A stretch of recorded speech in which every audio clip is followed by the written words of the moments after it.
علی رسولہ الکریم اما بعد فاعوذ باللہ من الشیطان الرجیم بسم اللہ الرحمن الرحیم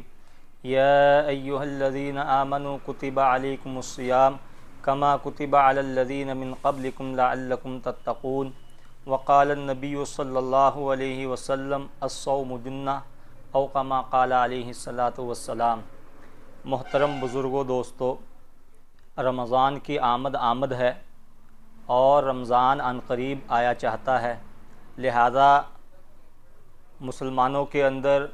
اور پوری ملت اسلامیہ کے اندر ایک شادمانی کا اور خوشی کا ماحول ہے، اور رمضان المبارک کا مہینہ ہے ہی ایسا پاکیزہ اور مقدس مہینہ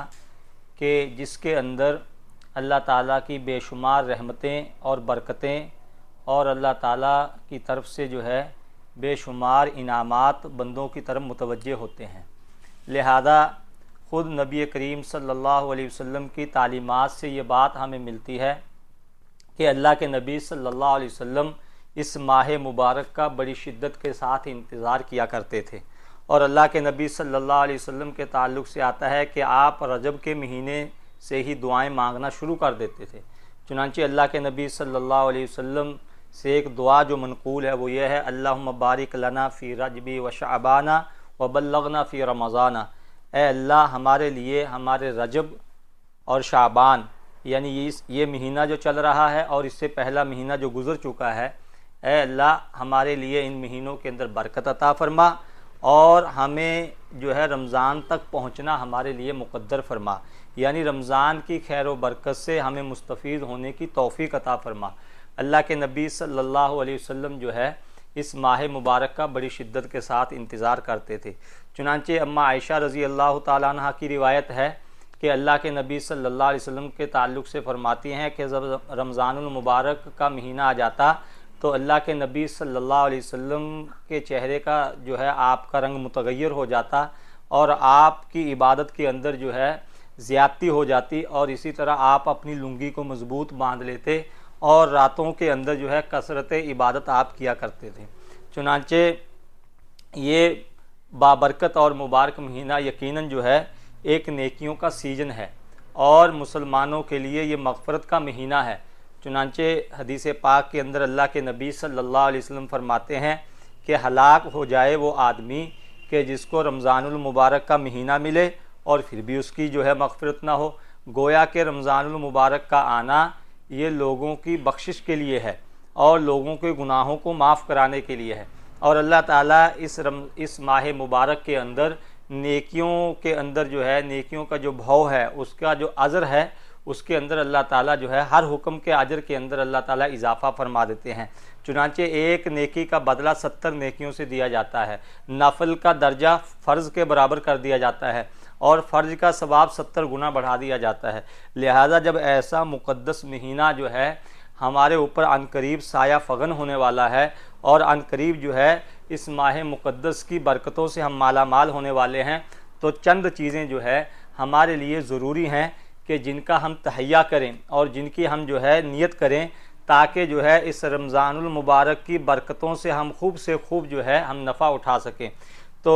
جہاں تک قرآن مقدس کے اندر جو آیت کریمہ میں نے آپ حضرات کے سامنے خطبے میں تلاوت کی ہے، اس کے اندر اللہ رب العزت فرماتے ہیں: یا ایھا الذین آمنوا کتب علیکم الصیام کما کتب علی الذین من قبلکم لعلکم تتقون۔ اے ایمان والو، تمہارے اوپر روزے فرض کیے گئے جیسے کہ تم سے پہلی امتوں پر روزے فرض کیے گئے تھے، اور اس کی فرضیت کا مقصد آگے اللہ تعالیٰ آیت کے ٹکڑے میں بتاتے ہیں تاکہ تم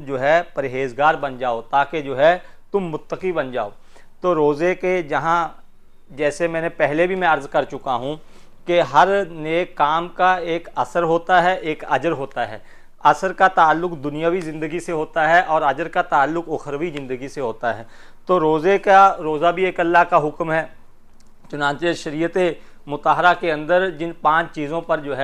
اسلام کی بنیاد بتلائی گئی ہے، اسلام کی عمارت کو کھڑا کیا گیا ہے، ان میں سے ایک اہم عبادت وہ روزہ ہے۔ تو اس کا بھی ایک اثر ہے دنیا کے اندر کہ روزہ اگر صحیح اصول اور ضابطے کے ساتھ ہو تو اللہ فرماتے ہیں کہ اس کے ذریعے سے تقوی پیدا ہوتا ہے، آدمی متقی بن جاتا ہے اور آدمی پرہیزگار بن جاتا ہے۔ لہذا اللہ کے نبی صلی اللہ علیہ وسلم نے جو ہے اس کے تعلق سے فرمایا کہ انسان کے اندر جو ہے تقوی اور جو ہے اسی طرح پرہیزگاری وہ روزے کے ذریعے سے پیدا ہوگی، لیکن روزہ جو اصل روزہ ہو، یعنی صرف بھوکا پیاسا رہنا شریعت کے یہاں مطلوب نہیں ہے، اس لیے کہ اللہ کے نبی صلی اللہ علیہ وسلم نے فرمایا کہ بہت سے روزہ دار ایسے ہوتے ہیں کہ جن کو سوائے بھوکا اور پیاسا رہنے کے کچھ بھی حاصل نہیں ہوتا۔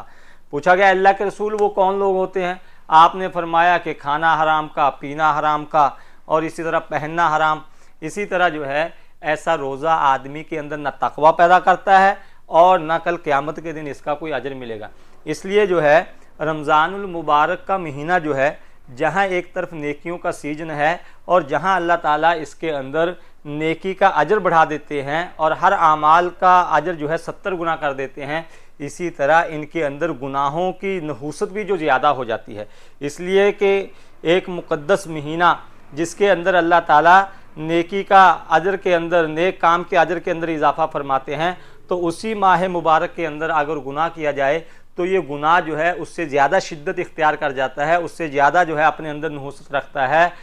اس کے مقابلے میں جبکہ اس کو عام دن کے اندر کیا جائے۔ بہرحال وہ گناہ ہے، اس کو رمضان کے اندر کیا جائے، غیر رمضان کے اندر کیا جائے، لیکن رمضان المبارک کے اندر اس کی نحوست کے اندر، اس کی شدت کے اندر اضافہ ہو جاتا ہے۔ اس لیے جو ہے یہ رمضان المبارک کا مہینہ جہاں کثرت عبادت کا مہینہ ہے، کثرت جو ہے ذکر و تلاوت کا مہینہ ہے، اور اسی طرح کثرت جو ہے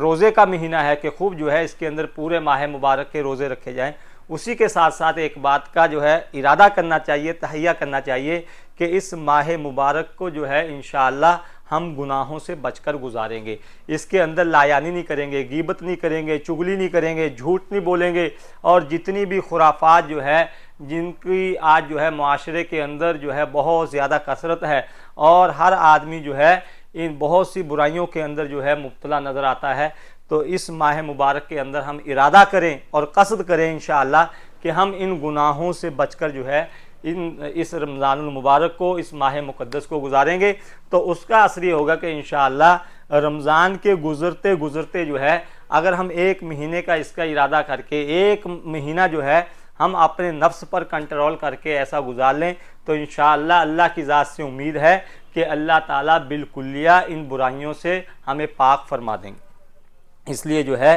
یہی استقبال رمضان ہے اور یہی رمضان المبارک کی تیاری ہے کہ آدمی جو ہے نیت کر لے، ارادہ کر لے، دعاؤں کا اہتمام کرے، اے اللہ یہ مقدس مہینہ جو آنے والا ہے ہر قسم کی تندرستی عطا فرما، ہر قسم کی صحت عطا فرما، اور ہمارے لیے اس ماہ مبارک کے روزے رکھنے مقدر فرما، اور اس ماہ مبارک کو ہمارے لیے ہماری مغفرت کا ذریعہ بنا۔ اللہ تعالیٰ مجھے بھی آپ کو بھی جو ہے اس ماہ مبارک کی صحیح قدردانی کی توفیق عطا فرمائے اور اس ماہ مبارک کو ہمارے لیے بخشش کا ذریعہ فرمائے۔ وآخر دعوانا الحمدللہ رب العالمین۔